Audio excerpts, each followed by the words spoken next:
This is no longer a world of separate crises. This is no longer a map of isolated wars. What we are seeing now is something more dangerous. The fronts are beginning to connect. A burning cargo ship in the Strait of Hormuz is no longer just a Middle East story. A missile strike in Kharkiv is no longer only about Ukraine. A Chinese patrol in the South China Sea is no longer just a regional dispute. And Europe's rearmament is no longer a temporary reaction. It is becoming a permanent posture. The real danger of 2026 is not simply that the world has too many conflicts. The real danger is that these conflicts now feed each other. A strike on shipping in Hormuz pushes up energy risk. Energy risk drives inflation. Inflation reshapes politics inside Western democracies. Politics then affects military budgets, aid flows, and strategic attention. And once attention shifts, one battlefield gains strength because another one was ignored. That is the new logic of global instability. Not one war, not one bloc against another, but a system of overlapping pressure points. A world in which geography, logistics, cyber war, energy, and political exhaustion are merging into one long contest of endurance. Tonight we are not just looking at headlines. We are looking at the deeper structure underneath them. Because the question is no longer which war matters most. The question now is this: how many shocks can the international system absorb at the same time before imbalance becomes the new normal? For years, global conflict was often discussed in compartments. Ukraine was treated as a European war. The Gulf was treated as an energy theater. The South China Sea was treated as a maritime dispute. Cyber attacks were treated as background noise. And NATO spending debates were treated as alliance politics. That compartmentalized view no longer works. Because the modern crisis is no longer local in its effects, even when it appears local in origin. On March 11th, Reuters reported that 5 merchant vessels were attacked in the Gulf and Strait of Hormuz as war conditions pushed commercial shipping onto the front line. One vessel was hit by projectiles in the strait itself, while others were struck in Iraqi waters and near the UAE. That matters because Hormuz is not simply a regional waterway. It is one of the great arteries of the global energy system. At the same time, Ukraine's President Volodymyr Zelensky said Kyiv was ready for new peace talks at any moment. But partners were focused on the Iran conflict, and a meeting had been postponed at U.S. request. That is not merely a scheduling detail. It is evidence that strategic attention itself has become a scarce resource. In Asia, China conducted patrols in the South China Sea and accused the Philippines of disrupting peace after joint patrols with the United States and Japan. Days later, Philippine officials said sensitive data connected to resupply missions had been leaked to Chinese intelligence. This shows that even where war has not formally erupted, pressure is being applied in ways designed to shape future confrontations before they begin.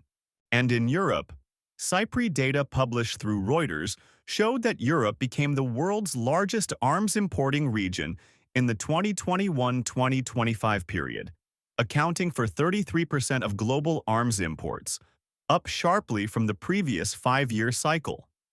That is not just a statistic. It is the signature of a continent abandoning the illusion of cheap peace. So the map has changed, not because new places have suddenly become dangerous, but because the old boundaries between crises are collapsing. This is the first core truth of the current era. The world is entering a phase of connected instability where separate flashpoints increasingly function as one strategic environment. If you want to understand the current geopolitical moment, begin with a narrow stretch of water. The Strait of Hormuz has always been important, but now it is becoming something more than a choke point. It is becoming a weapon. Reuters reported that Saudi Aramco sharply increased shipments through the Red Sea in early March, as Hormuz disruption choked normal Gulf export routes. Yet even with the rerouting effort, the Red Sea route was still nowhere near enough to compensate for the lost volumes that typically move through Hormuz. That detail matters more than it first appears. Because the strategic value of Hormuz is not just the oil that physically moves through it. Its value lies in the threat hanging over it. A state does not always need to shut a choke point completely to gain leverage.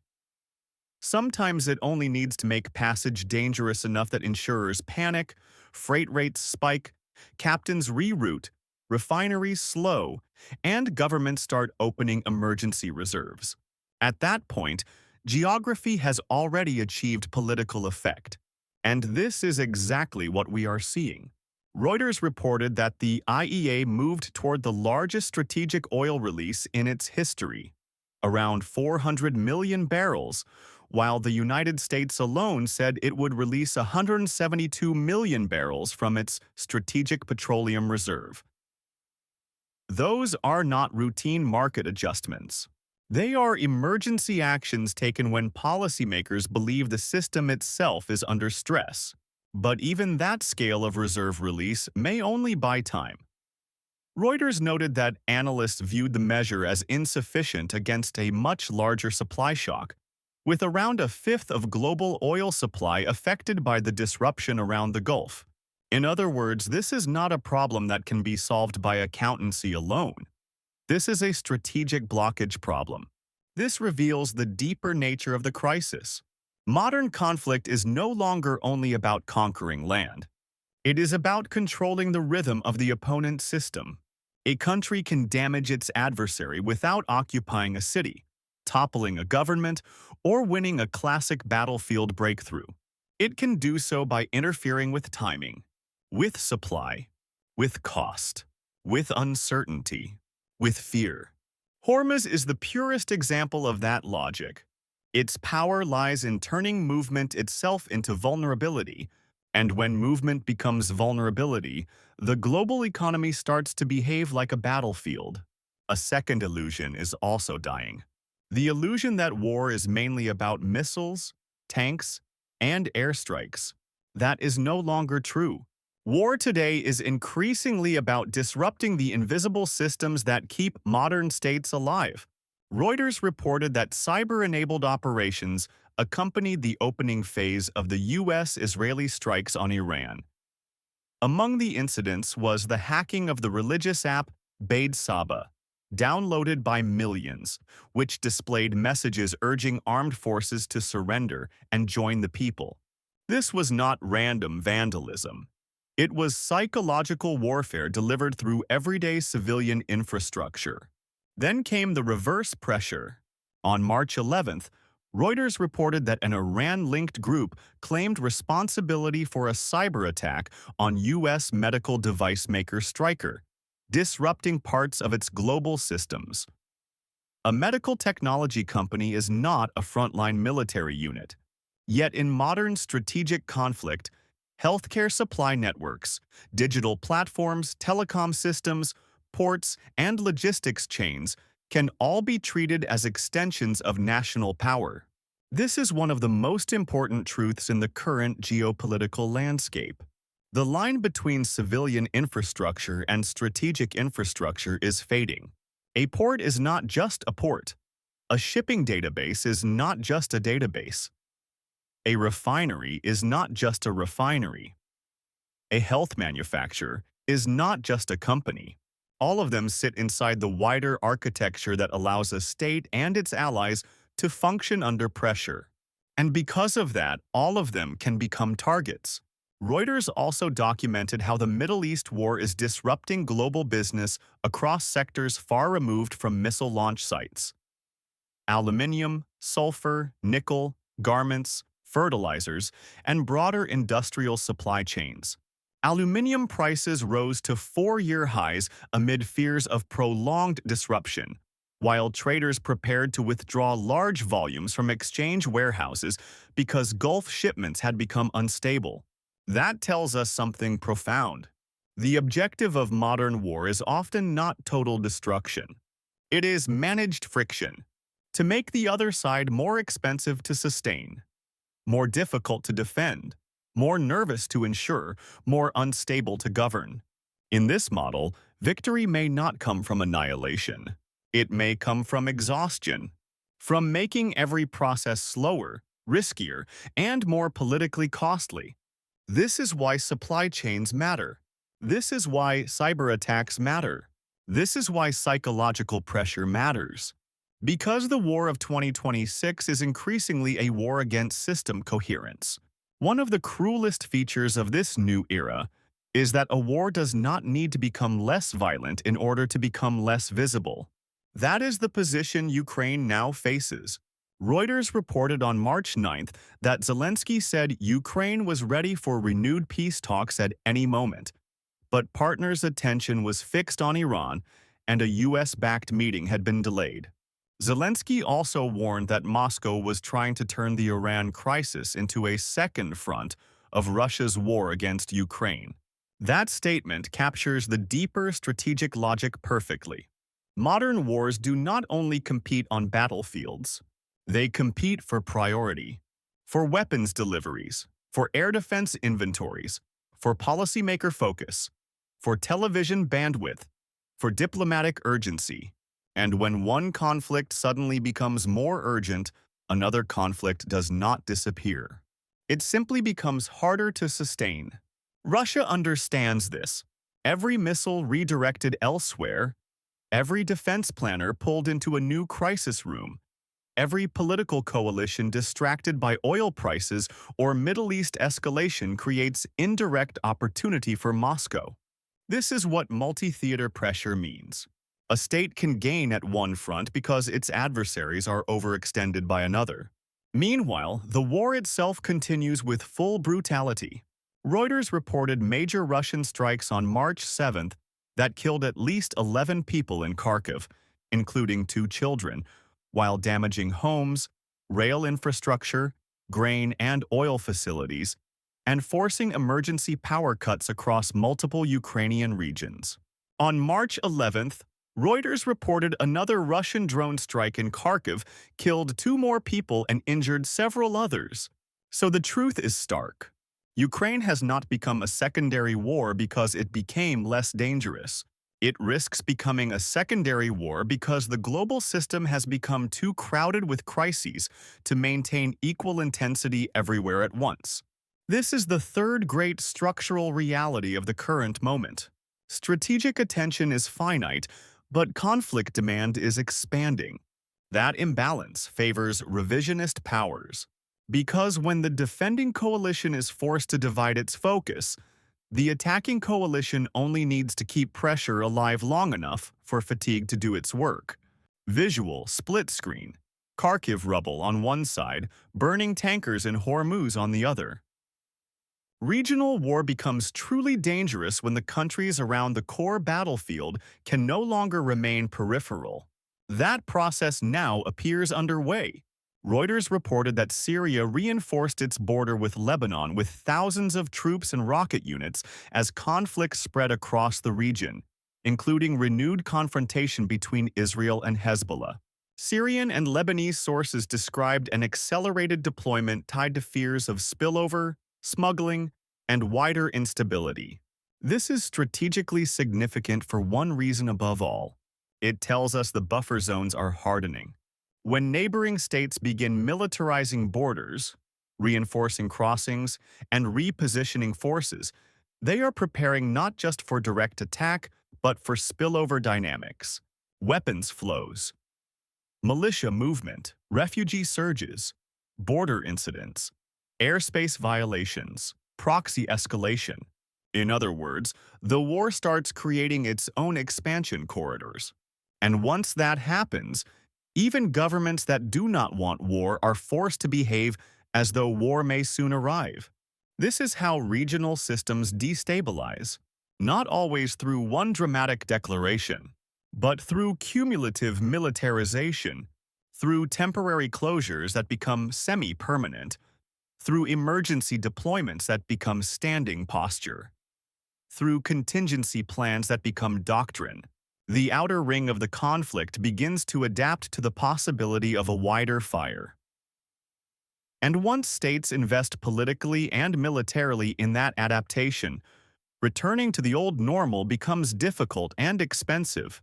This is why Lebanon and Syria matter so much in the broader geopolitical picture. They are not just neighboring territories. They are pressure indicators. When they begin to shift, it means the core conflict is no longer contained. It means the war has started to rewrite the behavior of the surrounding system. And that is often how local war becomes regional disorder. While the Middle East burns, Asia has not cooled. It has simply continued in a different mode. Reuters reported that China conducted patrols in the South China Sea after the Philippines carried out joint maritime patrols with the United States and Japan. Beijing accused Manila of undermining peace and stability. Shortly afterward, Philippine officials disclosed that data related to South China Sea resupply missions had been leaked to Chinese intelligence. These events reveal something important about the Indo-Pacific theater. It is not calm. It is contested below the threshold of general war. This is a domain of pressure, infiltration, testing, signaling, and normalization. A place where every patrol is a message. Every leak is a probe. Every coalition exercise is a deterrent signal. Every maritime confrontation is a rehearsal for something larger. Taiwan fits the same pattern.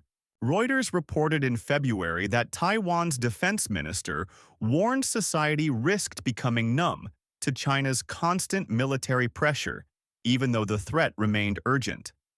That is a remarkable statement because it describes a new form of coercion, the weaponization of repetition. If pressure is applied often enough, people begin to normalize it. If alarms sound too frequently, they lose force.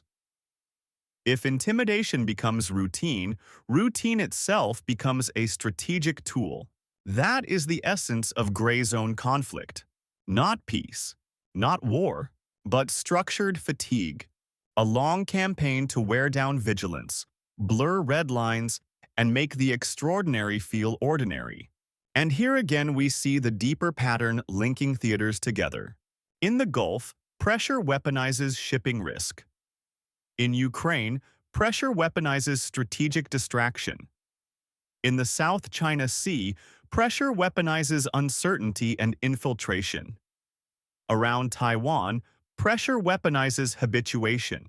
Different arenas. Same logic. The objective is not always to trigger the big war immediately. Sometimes the objective is to prepare the strategic environment so that if a larger confrontation comes, the target is already psychologically, politically, and operationally weakened. That is the fourth major truth of the moment.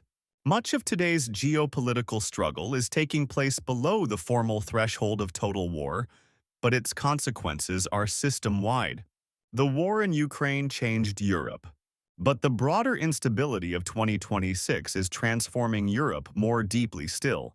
Reuters, citing Cypri, reported that Europe became the largest arms importing region in the world in the 2021-2025 period, with imports rising by 210% compared with the previous 5-year period. Europe accounted for 33% of global arms imports, up from 12% before. These numbers are not just about procurement. They reveal a civilizational shift in strategic psychology. For decades, many European states built political cultures around the assumption that security could be outsourced, that prosperity could be prioritized over hard defense, and that major interstate war on the continent had become historically abnormal. That assumption is collapsing, and Europe's response is no longer hesitant. It is industrial. Reuters also reported that NATO's emerging 5% spending framework is built around 3.5% of GDP for core defense and 1.5% for broader security-related requirements such as infrastructure adaptation, cyber, and protection of critical systems. That matters because it expands the definition of defense itself. Defense is no longer just tanks, troops, and aircraft. It is roads that can carry military vehicles, ports that can handle rapid mobilization, energy grids that can survive sabotage, cyber systems that can stay online, industrial capacity that can replace losses faster than an enemy can inflict them. This is the return of what might be called the security state in economic form. Not necessarily authoritarian, but strategic. A Europe that increasingly organizes budgets, infrastructure, industry, and technology around the assumption that instability will persist. This is why rearmament in Europe should not be read narrowly as a response to Russia alone. It is better understood as adaptation to a world in which simultaneous crises may become normal, a world where ammunition stockpiles, air defense capacity, and resilient logistics are no longer contingency issues. They are the foundation of sovereignty. That brings us to the fifth structural truth. Security is moving back to the center of economics. The post-Cold War model treated efficiency as supreme. The new model rewards resilience. And resilience is expensive. That means geopolitics is no longer a layer floating above economics. It is beginning to reorganize economics from within. Now we arrive at the deepest layer.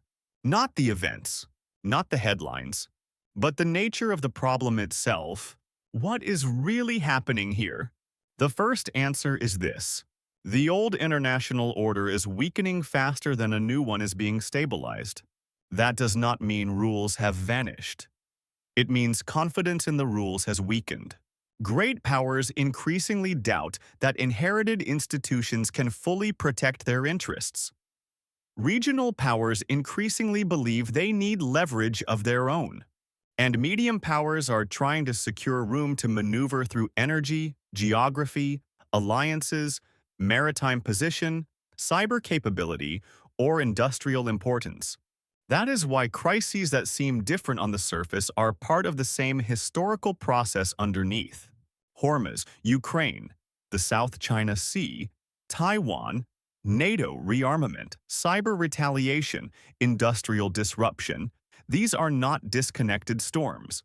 They are symptoms of one larger transition, a struggle over influence, access, and strategic hierarchy in a less stable world. The second answer is this. War is no longer defined primarily by territorial conquest. Territory still matters, but in many cases the more decisive contest is over function. Who can move goods? Who can interrupt movement? Who can absorb shocks? Who can keep markets calm? Who can sustain alliance trust? Who can preserve political attention? Who can make the other side spend more, fear more, and tire faster? This is why a narrow waterway matters as much as a front line. This is why a data leak can matter alongside a naval patrol. This is why a cyber attack on a medical systems company can belong to the same strategic story as tanker fires in Iraqi waters. Because the battlefield has expanded into the operating system of modern life. The third answer is this. Today's conflicts are wars of systemic endurance. The key question is no longer only who can hit harder. It is who can endure longer, who has larger reserves, who has more ammunition production, who has deeper logistics, who has stronger allies, who has a population more willing to bear costs, who has a political class more capable of sustaining focus under stress. This is why Europe's arms imports matter, why strategic oil releases matter, why cyber resilience matters, why shipping routes matter. Each is a fragment of a larger contest over national staying power. The fourth answer is this. The major theaters are now competing for the same Western resource pool. Ukraine needs air defense, money, and sustained diplomatic urgency. The Gulf crisis needs naval protection, intelligence, and energy stabilization. The Indo-Pacific needs deterrence presence, alliance signaling, and maritime readiness. All of that draws from the same pool of industrial output, military planning, political attention, and fiscal capacity. That means the wars are no longer only fighting their declared enemies. They are also silently competing with one another for priority. This is a very different world from the one many strategists imagined a decade ago. The problem is no longer just escalation. The problem is saturation. Too many strategic demands hitting too few sources of coordinated power at once. And the fifth answer may be the most important of all. Geography is back. For years, globalization encouraged the belief that technology and finance would reduce the importance of physical choke points. But the opposite is happening. Hormuz still matters because oil still moves through water. The Red Sea still matters because rerouting is costly and vulnerable. Donbass still matters because land war still shapes Europe's security map. The South China Sea still matters because sea lanes and maritime control still determine regional balance. Taiwan still matters because the island sits at the intersection of military geography and global technology supply chains. These places are not just flashpoints. They are valves, pressure valves of the world system, and states that can threaten, control, or destabilize those valves possess leverage far larger than their raw size alone might suggest. So when we ask what kind of age we are entering, the answer becomes clearer. Not simply an age of more wars, but an age of layered conflict, energy war, logistics war, information war, attrition war, psychological war, industrial war, alliance management war, all operating at once, all feeding each other, all making peace more costly to sustain. So where does this leave us? It leaves us in a world where the most dangerous development is not any single battlefield by itself. It is the merging of battlefields. The Middle East shakes energy markets and maritime security. Ukraine continues to drain the military-industrial base of the West. The Indo-Pacific remains under constant pressure below the threshold of formal war. Europe is rearming not for one emergency, but for an era. The center of gravity has shifted. We are no longer living through temporary disorder. We are moving into a period where instability may become structurally embedded, where crises no longer arrive one after another, but together, layered, interacting, mutually reinforcing. And that is why the most important strategic question of 2026 may not be which war will start next. It may be something more unsettling. How long can the international system keep absorbing simultaneous shocks before resilience gives way to permanent imbalance? Because if the answer is not long, then what we are watching now is not just another round of geopolitical tension. It is the opening shape of a new world era, an era in which peace still exists, but becomes harder to maintain, more expensive to defend, and far easier to fracture.